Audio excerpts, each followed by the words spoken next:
Fewer transactions, less stress, more money. I was sitting there with my husband and he looked at me and he's like, this transaction took a ton of time away from our family and we have $400 to show for it. Like, this was months of work. I put it out there, as an agent, you're your own boss. I said, I need a better split. It's just not working for me and my family where we're at. And the response was no. Well, if you're going to make me do 10 of my own transactions anyway, why would I not go somewhere where I'm going to get paid a decent wage? If you were to give advice to other real estate agents, what would be some specific questions that they should be asking their teams or their brokerages before they make a decision? Biggest thing is... All right, Amanda Freeman is in the house here for the Agent Goldmine today, all the way from Sacramento, California. And Amanda is a mom, boss, and she went from a team to a solo agent and is having a more financially successful year as a solo agent than she did as a team member. And I know that's one of the greatest fears people have when they're leaving teams. They're like, oh my God, can I make it on my own? And Amanda, we're so excited to have you. Can you take us back to the beginning with your real estate journey? Because I know there's a lot of people out there who are either on teams or maybe they're considering team versus solo life. And I would love to hear your take on all of it. Yeah, absolutely. I'm so happy to be here. Thank you for having me on. I love you too. And just like to geek out for a second, like this podcast is the whole reason that I joined EXP. So like, thank you for that.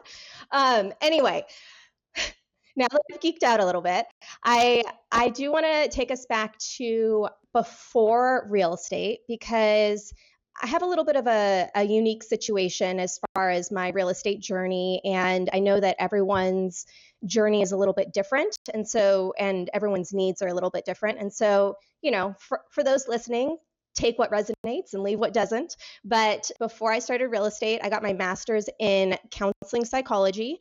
I was kind of doing the marriage and family therapy route and then pivoted to applied behavior analysis and became a board certified behavior analyst working with autistic children.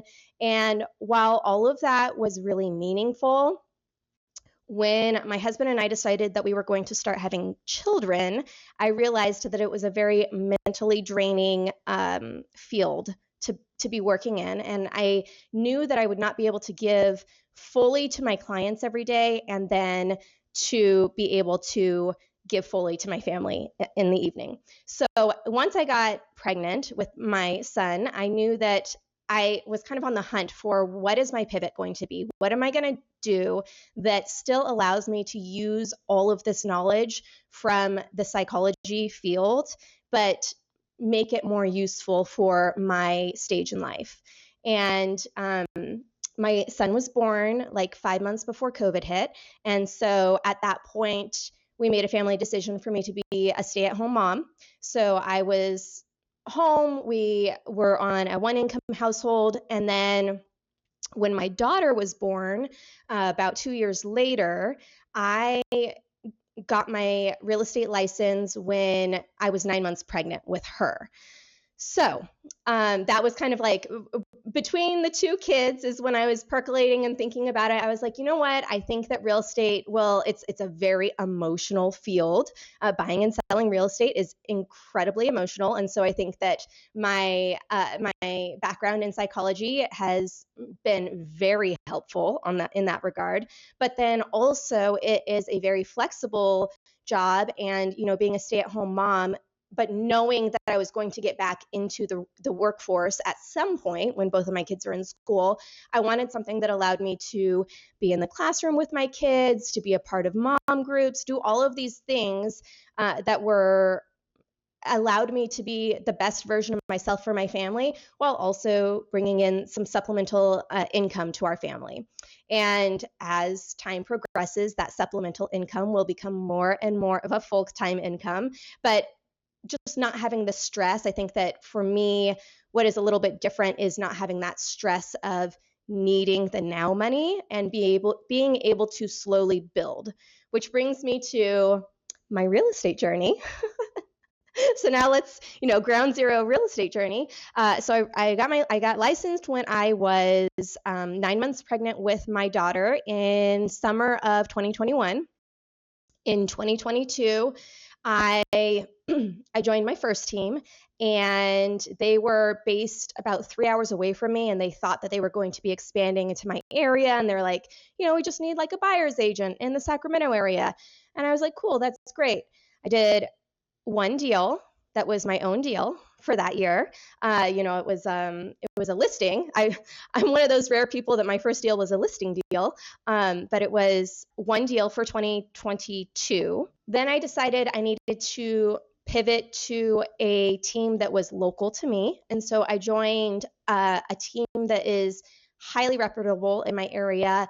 But what I didn't realize is that their big lead source is Zillow leads.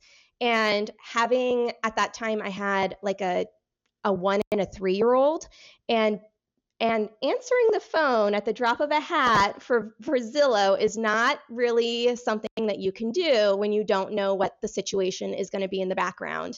And so I was not able to take advantage of leads through that team. And so that didn't really work out. We had to part ways just for various reasons. It was, mutual, have love for that team. But I moved to a team so then, here's team 3 coming along. I moved to another local team. But what was great about this team is that it was a smaller team of just like the broker who was a mom. She actually got pregnant with her first, a couple of months into me joining the team, and me and one other agent. So we were very small, and then it was time to join my third team. I am one of those crazy people. I felt like it was so awful because I was like, I do not want to be that person, that agent who is just jumping from team to team, from brokerage to brokerage, and thinking that the next brokerage is going to be the one. It was always the reasons that I changed brokerages they always made sense to me. And it was never because I didn't think that the brokerage was not making me enough money.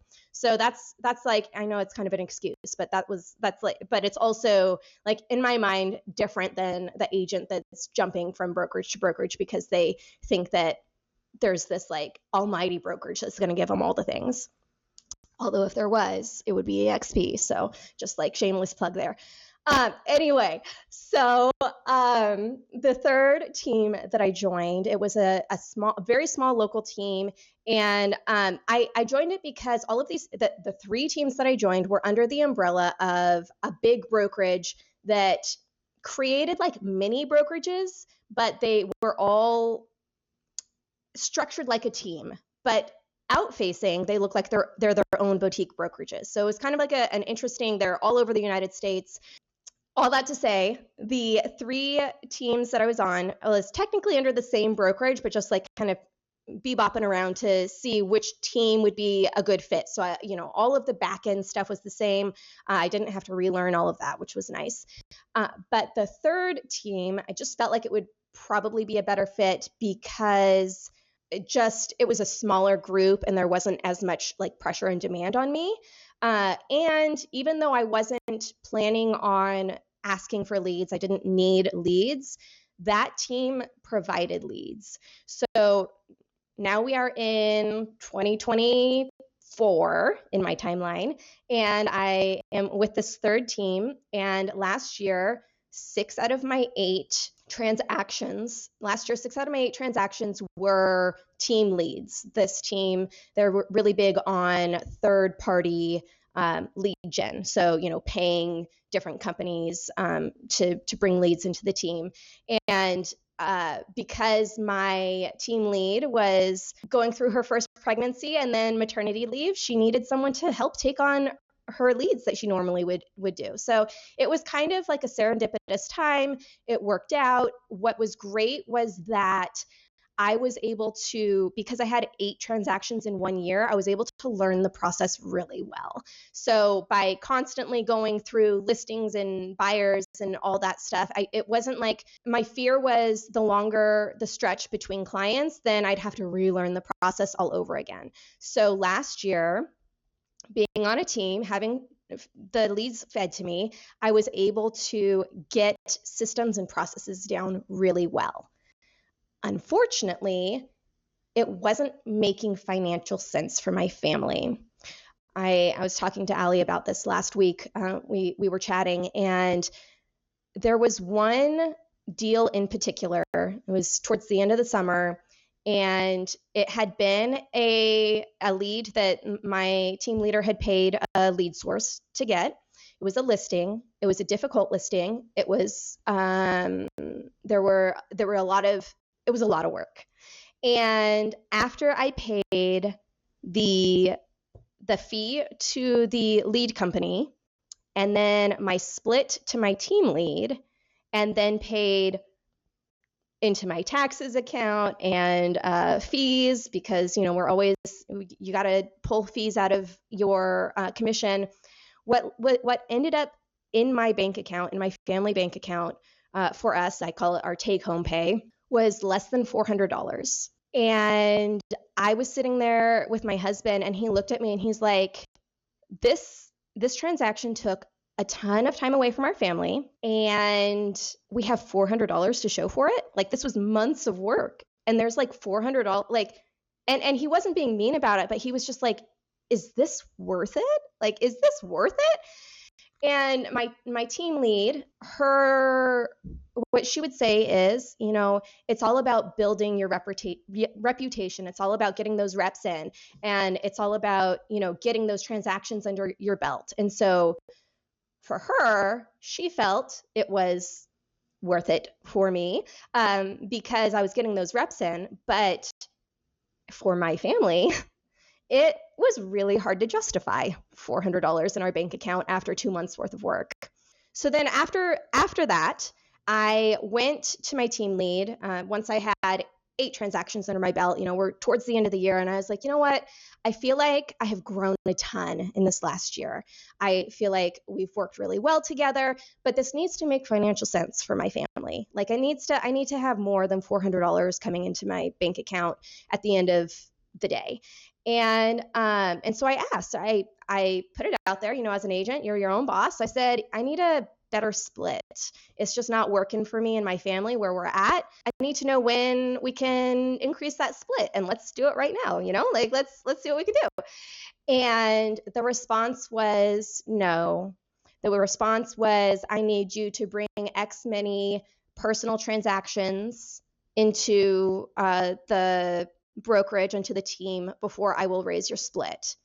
And then that got me thinking of, well, if you're going to make me do 10 of my own transactions anyway, why would I not go somewhere where I'm going to get paid a decent wage, commission, whatever, split for the transactions that I am bringing in personally?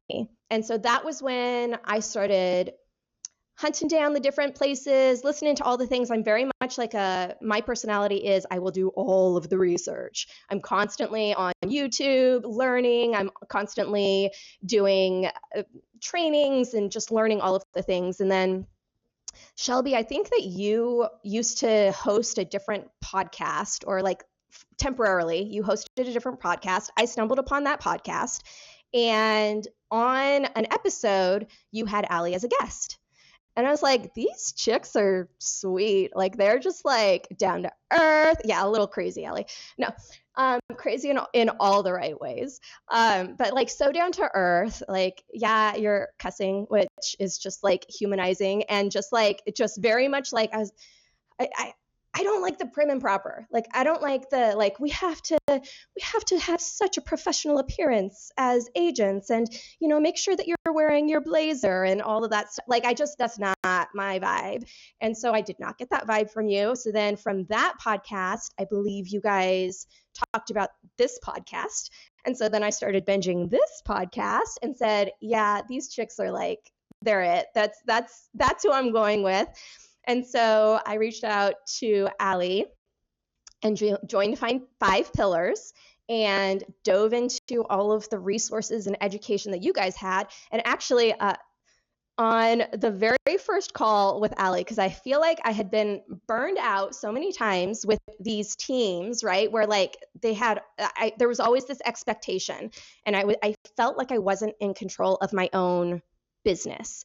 And so I was very direct with Ali on that call, and I said, look, look, lady, look, Ali, the agent, I am looking for a team or like a group. I don't want it to be a team. I don't want to be beholden to anyone, but I need a group of rock star people, rock star agents that when I want support and when I want education, I can dive in and be a part of it and all those things. But I'm also a mom of 2 young kids, and real estate is not the end all be all for me. And so I need to be able to jump out, disappear off of the face of the earth, do my own thing, and not be constantly getting texts like, hey, where are you? Hey, when's your next transaction closing? Hey, this, hey, that. And so I was very direct with Ali. And she said to me, she's like, you know what? I don't say this very often, but you are the perfect personality for our group. And so I hopped on, and truly it has been exactly what I had hoped for. I dive in and get that support and community from you guys when I have the bandwidth for it.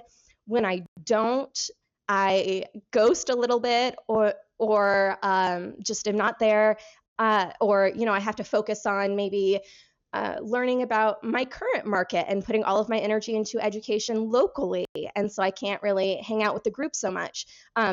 But just the back and forth and being able to be a part of both of it has been incredible and everything that I hoped it would be. And yeah, so that is my long-winded real estate journey. And now here we are, and I am doing a slower pace and have already met my what I did last year in transactions. Well, not in transactions, in income. Fewer transactions, less stress, more money. Dude, that should be the name of this episode. Fewer transactions, less stress, more money. I'm pumped that you've joined us. I'm thank you for being so vulnerable and telling us the story about you switching from team to team to team. I want to dig into that a little bit further. If you were to give advice to other real estate agents, parent agents, not just moms or whoever's like, in charge of the kids, mom, dad, like what would be some specific questions that they should be asking their teams or their brokerages before they make a decision? If you were to go back, what specific questions would you ask them so that way they don't have to deal with the runaround? Yeah, that's a great question. I think it's less. There are some questions. I'll drop a couple of questions that I think that you can ask a team when you are interviewing. But I think the biggest thing is to join a local team, because if you're going to join a team and you're going to give a big split away, there is no point in joining a team unless they are local to you and can provide you local education and expertise. Because in that first group that I joined that was based 3 hours away, 3 hours away was a different MLS. 3 hours away was a whole different rules. They were not able to guide me on that listing that was my first listing, the only thing that I was bringing to the table that year. They were not able to guide me on what the rules were. I remember getting emails from the MLS saying like, hey, you violated this, hey, you violated that. And as a new agent, you're like, holy crap, like there's so much to know and so much to do, and I'm trying my best, but like I need someone to like guide me. And the team lead was not able to do that. So that is my first piece of advice, is if you need to join a team, make sure that it's local to you and that in the same MLS as you. And then for questions, I think some good questions would be what kind of support and education, because I think that is the main benefit of a team. I think people expect leads from a team. I don't think that that's really, if you have a way to get leads, that's great. You can talk to them about that, like for example, Zillow leads. Tell me about, what is the Zillow lead program? And if they would have told me, and if I had been thinking that that was going to be my lead source, I would have been like, oh yeah, I can't just answer phones at the drop of a hat. Like I've got screaming kids in the background. So if leads are important, getting more information about that. But I don't think that anyone should be joining a team for leads because that's just not reliable and not a good idea. So it's more about what kind of support will you provide, and even things like marketing, or what am I getting for the split? Because the second team that unfortunately I didn't get to do any transactions under, but the second team that I joined, they had tons of support. They were paying for marketing. They were, it was education every week. It very, very thorough. It was just because my pace was different than the pace they needed from an agent. That's kind of why it didn't work out. And then I had one more thing I was going to say about joining a team. And then the last thing that I would say for joining a team is have the conversation up front of what does it look like to get different splits. So if you're starting at a lower split because you don't know a lot and you need a lot of support, great, not a problem. But what does it look like to bump up? Is it time-based? Is it transaction-based? Is it transaction total-based? Or is it personal transaction-based? I think that is a really good question to ask so that you're not blindsided a year in when you are asking for a better split and the answer is no, and then you have to figure out what your pivot is going to be. If you're on a 50-50 split, it's time to rethink your brokerage. At eXp, the split is 80-20, and once you cap, you keep 100%. We show you how to get there faster. I'm Ali Garced, or Ali the Agent. My sponsor, Shelby Johnson, and I each close over 40 deals a year. We are full-time agents actively producing, and everyone in our upline is an icon agent. When you name us as a sponsor at eXp, you get full access to all of our systems and checklists and templates, our 200K GCI playbook to help you make 200K your first year, direct mentorship and direct access to us, no huge group calls. We also help agents add another stream of income, which is rev share. We will help you with all the tools and trainings you need to build revenue share that will help you retire early. If you're interested in building an actual business, book a call at theagentgoldmine.com. Yeah, and I know that I put you on the spot there. I didn't give you any prep as far as come with questions so thank you for thinking about that, because I know that that's going to be super helpful. When I first got licensed, or actually well before I got licensed, when I was still in school, I was thinking, should I join a team? Should I be solo? What does this even mean? So for new agents or people still in school thinking about getting their license, I just want to clarify how how the puzzle pieces fit together. So in our community, if anyone were to name you, Amanda, as their sponsor, you could still join a team.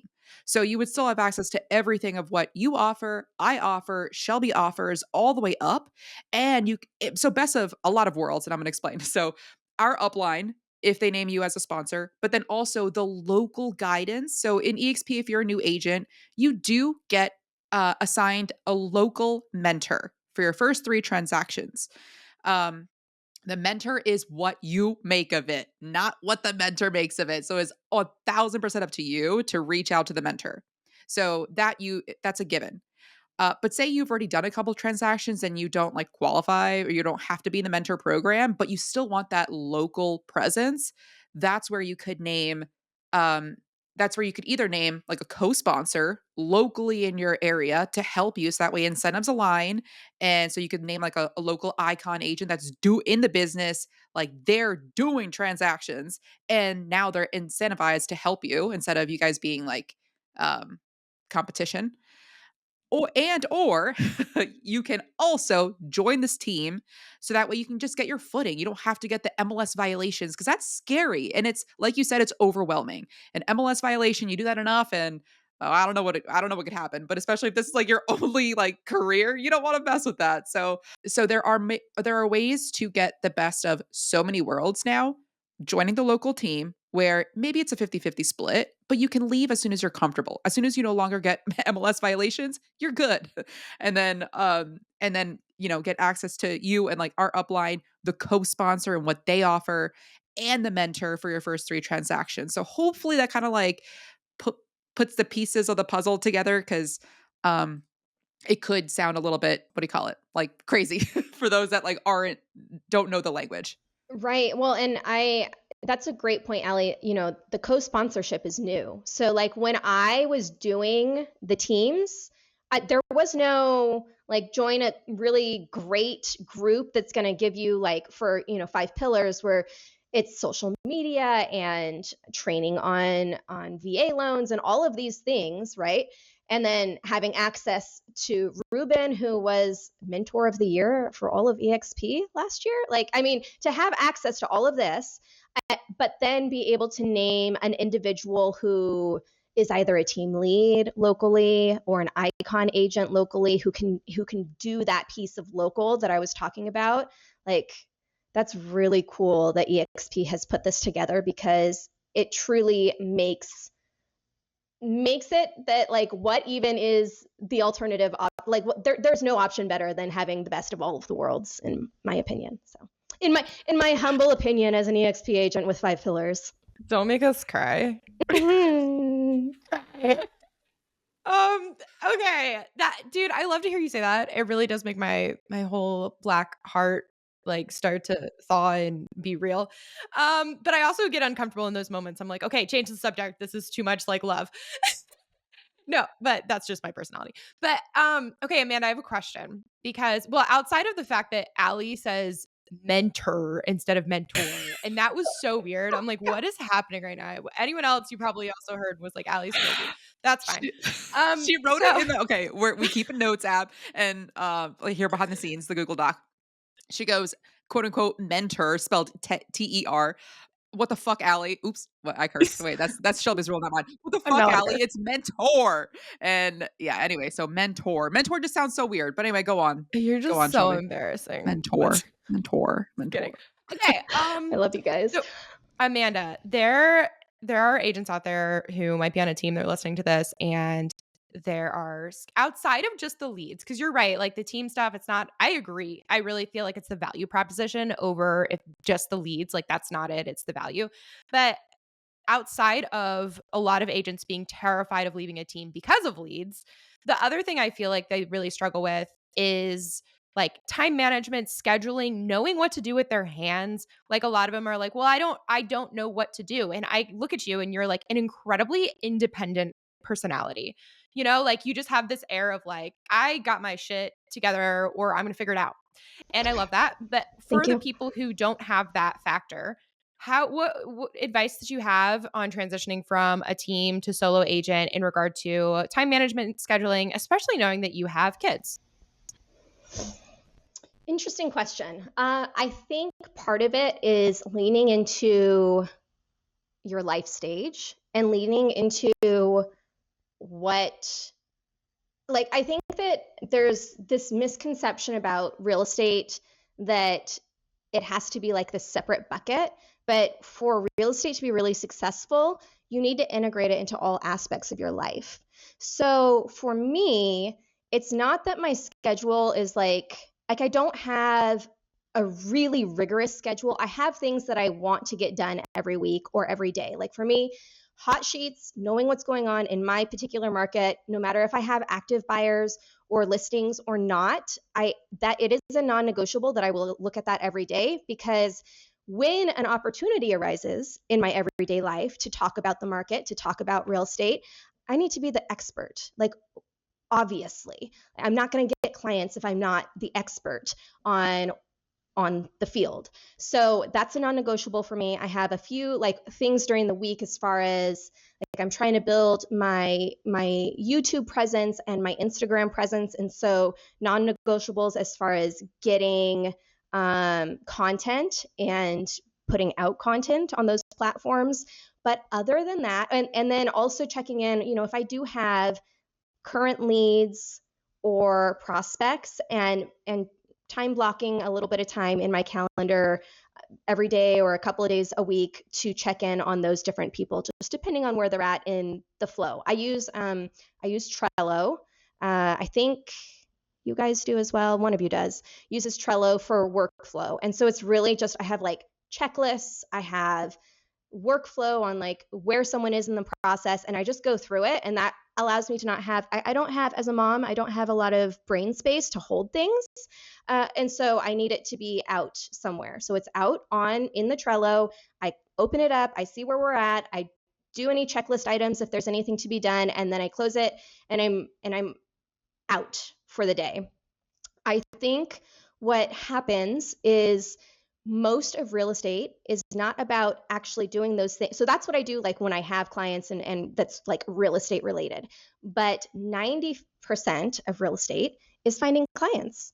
And what is the best way to find clients that are going to be a good fit for you is going out and being in the community and doing things that you want to do and that you are good at doing. So for me, most of my week is attending mom groups. I created mom groups that I bring my kids to, being out in the community, volunteering at my son's school, just making sure, going to the soccer games, making sure my face is present, making sure that I'm checking in on people, asking questions of people, not questions like, do you know someone who's looking to buy or sell, but like genuine, like, hey, how you doing? What's going on in life?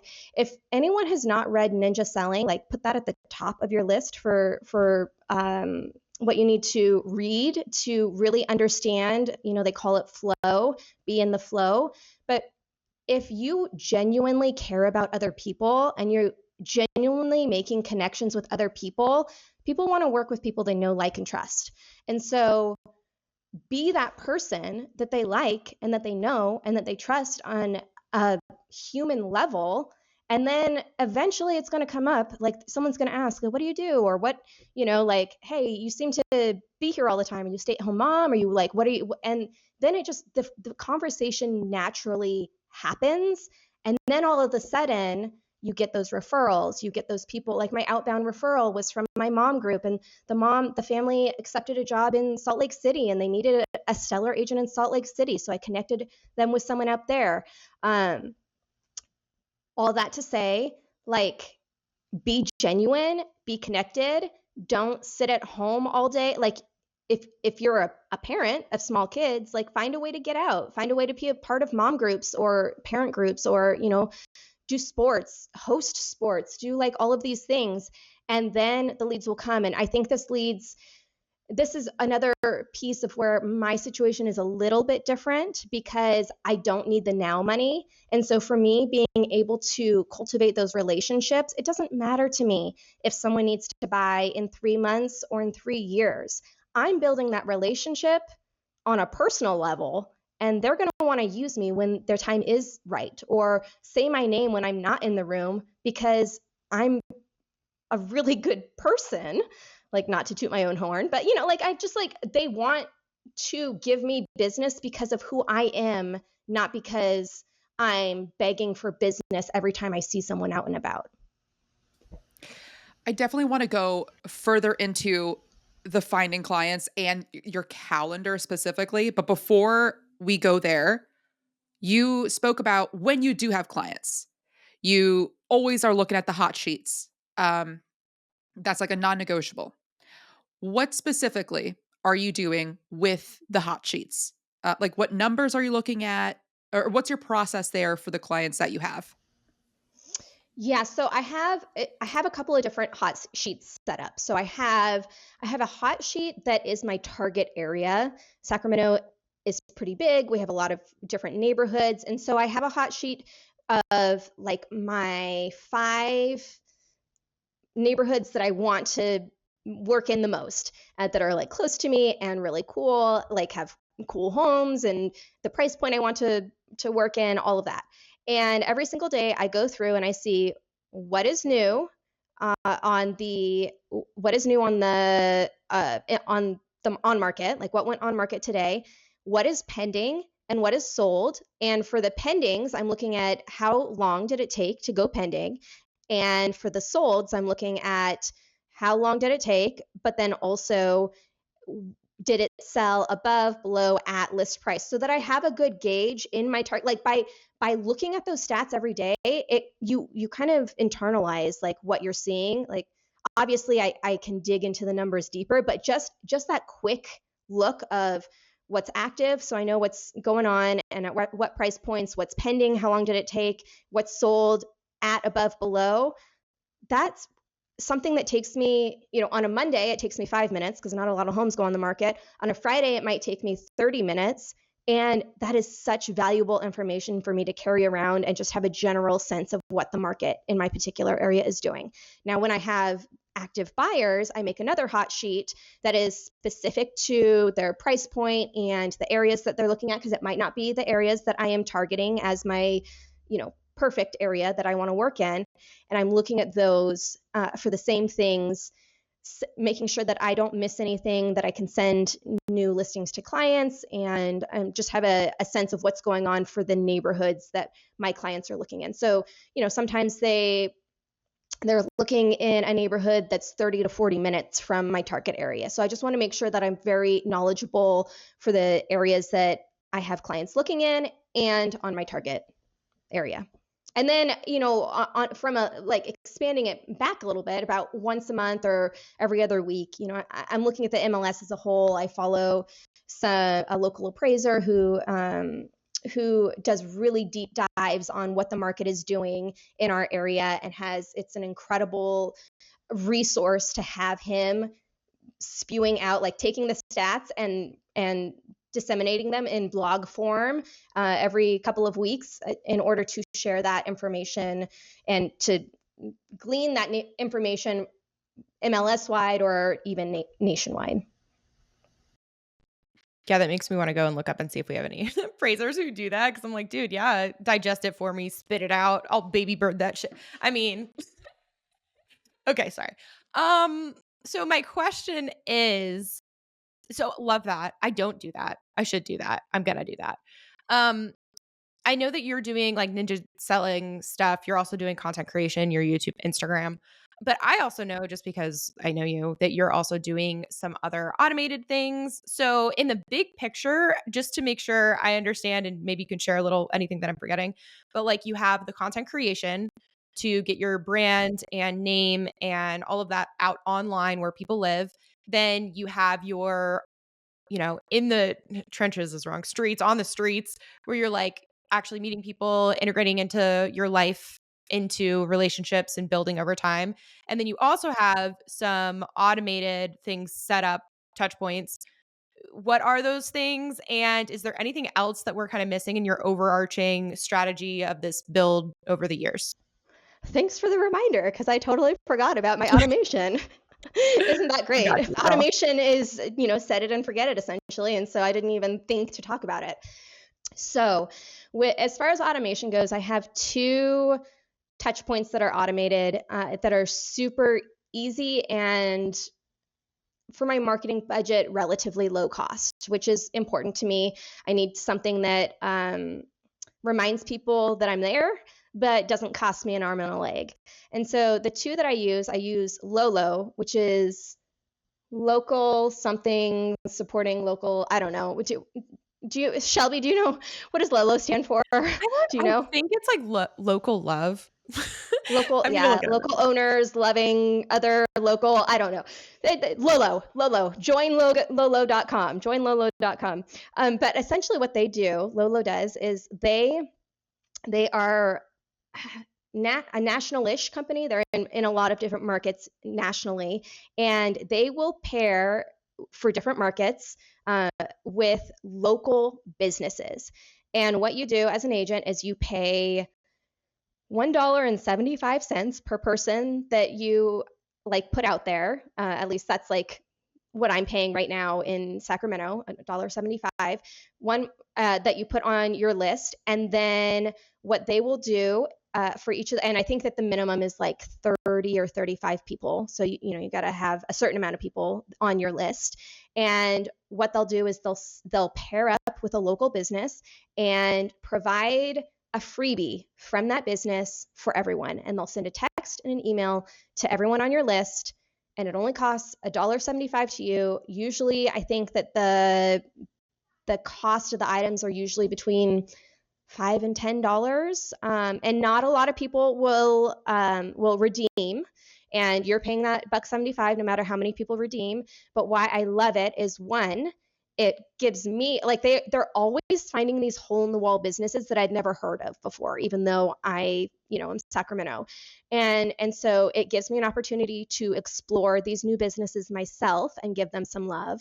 But two, it's a reason for me to pop up in everyone's texts or inboxes once a month and say like, hey, thinking about you. Hey, here's something local that would be cool. Hey, this isn't gonna, it's not a $10 off like gift certificate. It's like a true, here is something free that is yours. Like last month, it was, or a couple of months ago, it was a doggy treat bag. So it was a local dog shop that does like they make handmade treats, and they have other supplies and stuff, but the Lolo gift was like $10 gift bag of doggy treats. And I put myself on the list because why not? Like, I mean, it's a great opportunity for me to get something for $1.75. But then also it forces me to go out and engage with that business. So it's a win-win. But like I redeemed it, and I think one or two other people redeemed it that for that time frame. And so not a lot, but what it does is it starts conversations, and it reminds people, hey, I'm here for you. Hey, this is what I do. Like, because there's like a little blurb about like, hey, if you know anyone looking to buy or sell, but like not cheesy like that. But essentially referrals are my love language. Send me your people and I'll take care of them, if it comes up. And so it starts conversations, and it's a little ding in people's head of like, ding, oh yeah, Amanda does that. I'll remember that next time. So that's the first automation. And then the other automation I use is Reminder Media, which is a magazine that is branded to me, and I send it out. That one I send out, I think every other month. I think it's about every other month to send it out to like past clients, my SOI, just anyone. Like I'll even send it to family in other parts of the country, just because, again, outbound referral opportunities. Like just because someone isn't going to be buying and selling in Sacramento doesn't mean that they can't use my connections where they do live. So I just send that thing everywhere. And yeah, those are my two automations that are like so set it and forget it for me, but really are like those touch points that are not annoying. They add value, and people really love them. Man, the more that I hear about Lolo, I'm like, I should just. Oh no, I can't. I'm getting so distracted in my own business. I need to stay focused. Okay, Amanda, where if people want to learn more about you, how you're getting these businesses, what these automations are, and just overall learn more about how they can also be a parent, a spouse, and a real estate agent and make it work without being stressed, without getting $400 in their checking account after months of work, where can people reach out to you? And yeah, where can people reach out to you? I think that the easiest place will be Instagram. It's at Explore Sac Living, and just DM me, and we can chat there and have some conversations. One thing I just wanted to mention that we haven't touched on yet is that I think that people are worried. People who have young kids and want to get into real estate are worried about the screaming kids in the background. Right now, my kids are both on tablets in their bedrooms, and I said, if you're quiet during the podcast, then I will take you to the park or to the river, and we'll go. So, like, they're being so well behaved. They're 3.5 and 5.5. They're being so well behaved. We are a screen household because that's just like life. Like, and it's summertime, and they're not in school or whatever. But there was a chance that they were going to come in here throughout this podcast and start screaming in the background, and I knew that was a possibility, and it's a possibility when I'm on the phone with clients. However, I work with people who knows that that's my reality and that I still provide excellent service and I am still a stellar agent. There just might be a little chaos in the background, but that doesn't take away from who I am as an agent. Oh, my little list is peeking around the corner. I might have talked too soon. that doesn't take away who I am as an agent. And so the clients who choose to work with me know that we're either going to email or text, or if we need to talk something through on the phone, totally fine. But it might sound like someone's like getting murdered in the background, and that just like, you just have to be okay with that. Like and so I think I say all that for people who are worried that they will not find clients, like that you can't do this when you have little kids. No, it's about getting in those spaces with people who understand your life scenario. And not only that, but like, I have a client right now that they're relocating from out of the area into Sacramento. They have 2 small kids. Those kids come on our showings. My youngest comes on showings. And it's just this understanding. And there's like, they love that I'm a mom and I get it. And they know what their needs are as a parent. And they know that it's okay if they bring their kids and there's a little bit of disruptiveness. And maybe I'm playing out back with the kids while the parents walk through the house. And it just brings this, it brings this energy that I think agents are afraid to lean into. But it's figure out what you think is your weakness and lean into it and make it your strength. Amazing. Amanda Freeman on Instagram, Explore Sac Living. Thank you so much for jumping on, and I hope you have a great day. Be a bro and share this show.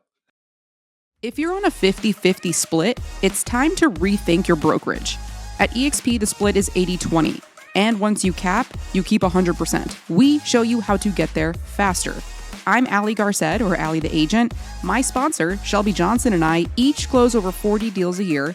We are full-time agents actively producing, and everyone in our upline is an icon agent. When you name us as a sponsor at eXp, you get full access to all of our systems and checklists and templates, our 200K GCI playbook to help you make 200K your first year, direct mentorship and direct access to us, no huge group calls. We also help agents add another stream of income, which is rev share. We will help you with all the tools and trainings you need to build revenue share that will help you retire early. If you're interested in building an actual business, book a call at theagentgoldmine.com.